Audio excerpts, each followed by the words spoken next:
Bennett's hands wouldn't stop shaking.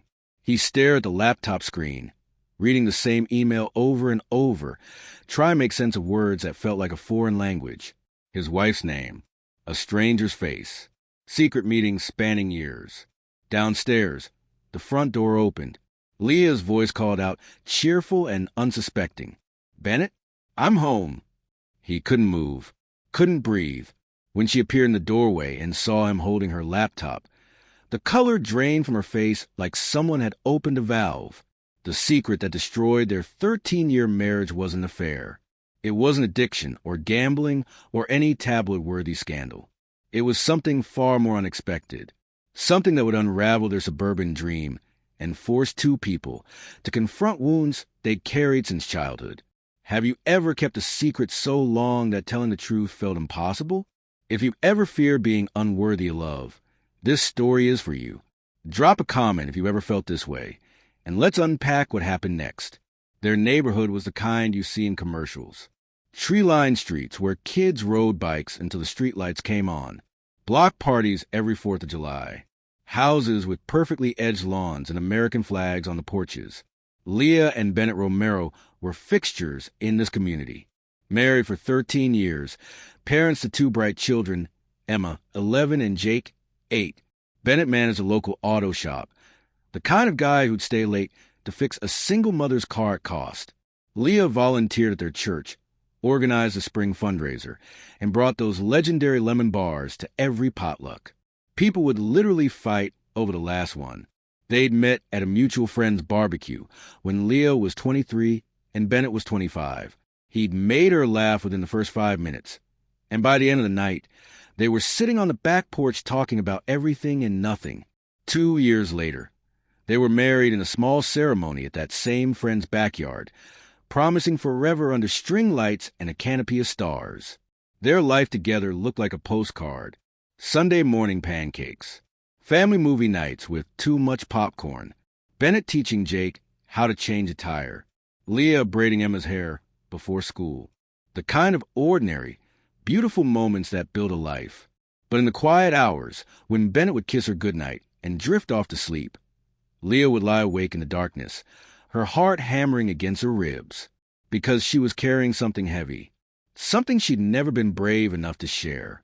And she wondered every single night, would he still love me if he knew?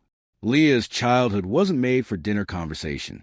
It was made of social workers and temporary homes, of garbage bags packed with her few belongings every time she moved to a new foster placement. 5 different families before she turned 12. Some kind, some indifferent. One that still made her stomach turn when she thought about it. She learned early that love was conditional, temporary, something you could lose if you weren't perfect enough, quiet enough, grateful enough. When the Mitchells adopted her at 13, it felt like winning the lottery. A real bedroom, consistent meals, parents who showed up to school events. But even then, even in the warmth of their acceptance, Leah couldn't shake the feeling that she was playing a role. The grateful daughter, the success story, never quite belonging, always aware she was different. She'd buried her old surname, rarely mentioned her biological family. When college friends asked about her childhood, she'd smile and redirect. "Oh, pretty normal. How about you?" Meeting Bennett felt like a fresh start, a chance to be someone new, someone whose past didn't define her. So when they started dating, she simply didn't bring it up. Weeks became months, became years. The longer she waited, the harder it became. How do you tell someone you've built a life with that you've been hiding who you are? Then, 7 years into their marriage, Leah got a Facebook message. Her biological brother, Marcus, had found her. He was 2 years older, remembered her vaguely from early childhood before the system split them apart. He wanted to meet. Leah's hands had trembled as she typed a response. Yes, please. But she never told Bennett, because telling Bennett meant admitting she'd been adopted, meant revealing the brokenness she'd spent her adult life trying to outrun, meant risking everything on the terrifying possibility that he'd look at her differently, that he'd see her as damaged, unwanted, not enough. So she met Marcus in secret. Coffee shops 2 towns over. Quick lunches when Bennett thought she was running errands. She swore Marcus to secrecy, and he obliged, grateful just to know his sister again. 3 years of hidden meetings. 3 years of living a double life. 3 years of a weight that pressed heavier on her chest with every passing day. Do you know someone who's carried shame about where they came from? Sometimes the stories we hide aren't about what we've done. They're about who we fear we are. Let me know in the comments if this resonates. It was a Tuesday. Bennett needed to print out a receipt for their taxes. His laptop was updating, so he grabbed Leah's from her desk. Simple. Routine. Nothing. Except she left her email open. He wasn't snooping. Wasn't looking for anything. But the subject line caught his eye as he opened the browser. Can't wait to see you next week, M. His stomach dropped. His finger hovered over the trackpad. Close it. Don't look. Trust her. But his hand moved anyway. Clicked. And the world as he knew it started to crack. Messages spanning 3 years. Dozens of them. Had such a good time today. When can we meet again? Photos attached. Leah smiling beside a man Bennett had never seen. Their faces close. Her expression open in a way that made his chest tighten. The man looked like her. Same eyes. Same smile. Bennett's mind spiraled. An affair. She's been cheating. For 3 years. Every errand. Every church meeting. Lies. All of it lies. His hand shook as he scrolled through months of correspondence. His vision blurred. The doorbell rang downstairs.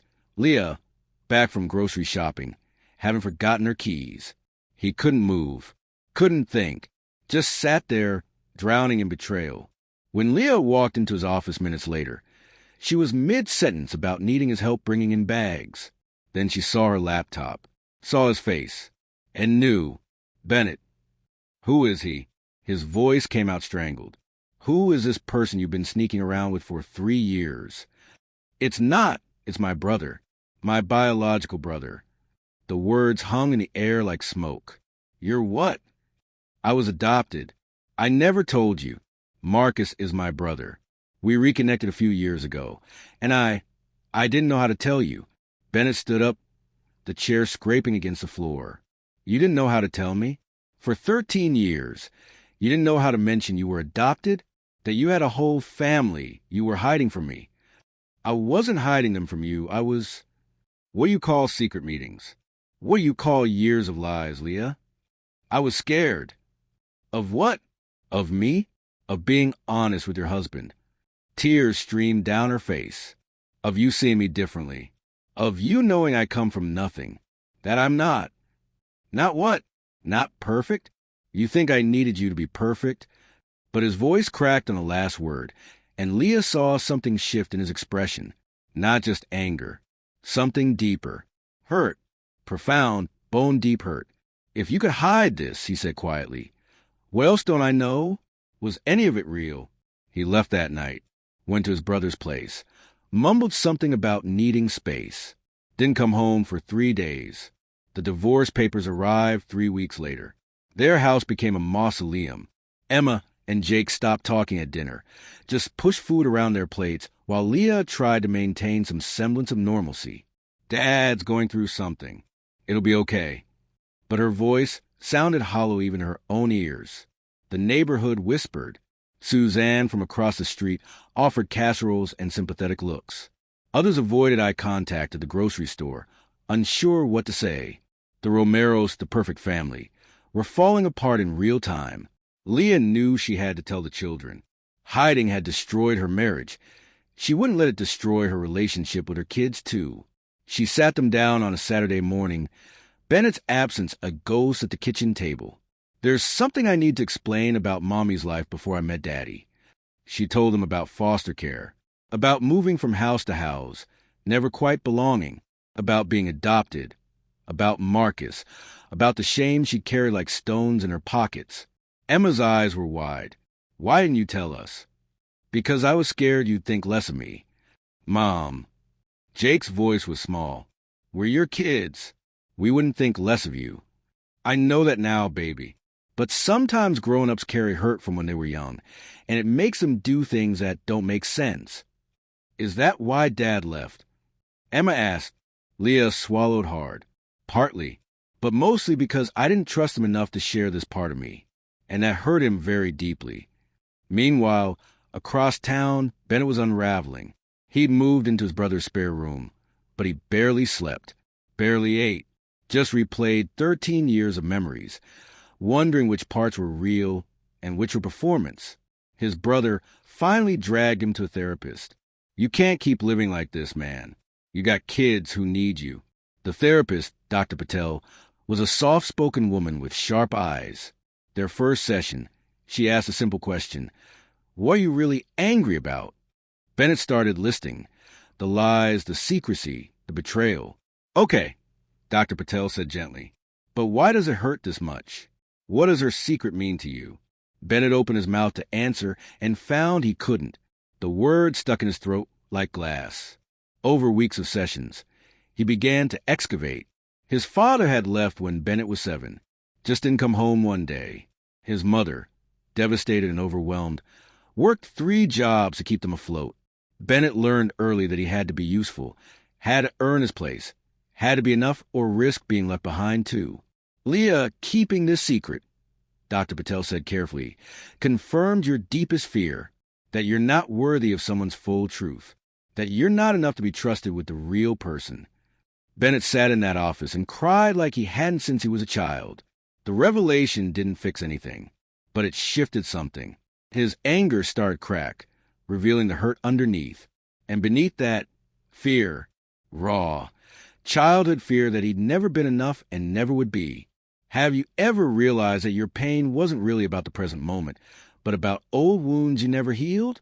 Sometimes the fights we have with others are really fights we're having with ourselves. Share your thoughts below.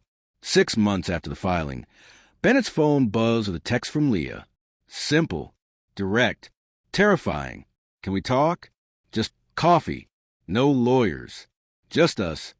He stared at the message for 20 minutes before responding. "Okay, Saturday, 10 a.m., our usual place." The coffee shop where they had their first date felt different now. Smaller somehow. Bennett arrived first, ordered his black coffee, and sat by the window, watching cars pass, trying to steady his breathing. When Leah walked in, she looked thinner, tired, but something in her posture was different, less apologetic, more grounded. They sat across from each other, the weight of 6 months of silence pressing down like humidity. "My therapist says I need to understand why I reacted the way I did." Bennett started, his fingers wrapped around his cup. "I'm glad you're seeing someone." Leah's voice was soft. "I am too." Silence. Then, "I was wrong to hide it," Leah said, meeting his eyes. "There's no excuse, but I need you to know why." And she told him, really told him, in a way she hadn't been able to during that first terrible confrontation. About the foster homes where she learned affection could be withdrawn at any moment. About the adoption that felt like charity she had to repay. About growing up believing she was fundamentally flawed, undeserving of permanence. "I thought if you knew where I came from, you'd see me as broken, as less than, and I couldn't risk losing you." Bennett's throat tightened. "Leah, I grew up thinking the exact same thing." Her eyes widened slightly. "My dad left, just vanished, and I spent my entire childhood believing it was because I wasn't good enough to make him stay. When you hid this from me, it wasn't about the adoption. It was that you didn't trust me with the truth. You confirmed every fear I've ever had, that I'm not enough for people to be honest with." Leah's hand moved across the table, stopping just short of his. "You thought I'd leave you? I thought you already had. Emotionally. Years ago." They sat with that revelation, the morning light streaming through the window, the barista calling out orders in the background. "We've both been hiding," Leah whispered. "Yeah, we have." The coffee dates became weekly, tentative at first, then gradually more open. Bennett asked questions about Marcus, about Leah's childhood. She asked about his therapy, about the wounds he was learning to name. They learned to sit with discomfort, to not fill every silence with explanations, to just be present with the messy, complicated truth of who they actually were. 3 months in, Leah brought photos, old ones from her foster care days, pictures with Marcus. Bennett studied them, seeing his wife's face in a new context, the resilience it must have taken, the strength. "I'd like to meet him," Bennett said quietly. "Your brother, if that's okay." Leah's eyes filled with tears. "Really? Really?" The meeting was awkward. Marcus was protective, wary of the man who'd file for divorce. But Bennett showed up, asked questions, listened to stories about young Leah that he'd never heard, and slowly, over lunch that stretched into the afternoon, the tension eased. On the drive home, Bennett reached over and took Leah's hand. "I'm not saying we're fixed," he said, "but I'd like to try, really try, not as the people we thought we had to be, but as who we actually are." Leah squeezed his hand. "I'd like that too." The divorce papers were withdrawn. They started family therapy with Emma and Jake, learning to communicate without hiding. The road was long and sometimes painful. There were setbacks, arguments, moments of doubt. But there was also something new, something they'd never had before, even in their perfect years. Honesty, vulnerability, the terrifying, beautiful intimacy of being fully known. The neighborhood watched the Romero's reconciliation with a mixture of surprise and respect. When Leah and Bennett spoke at their church about shame, secrets, and healing, over 50 people attended. Afterward, 3 couples approached them privately, sharing their own hidden wounds. Therapy appointments were made. Difficult conversations started. The ripple effect was undeniable. Emma and Jake learned that love isn't perfection. It's choosing each other when it's hard. Sunday dinners now included Marcus, who taught Jake card tricks and made Emma laugh with terrible jokes. Bennett asked questions about Leah's childhood, filling in the gaps, learning the woman he'd married in a deeper way.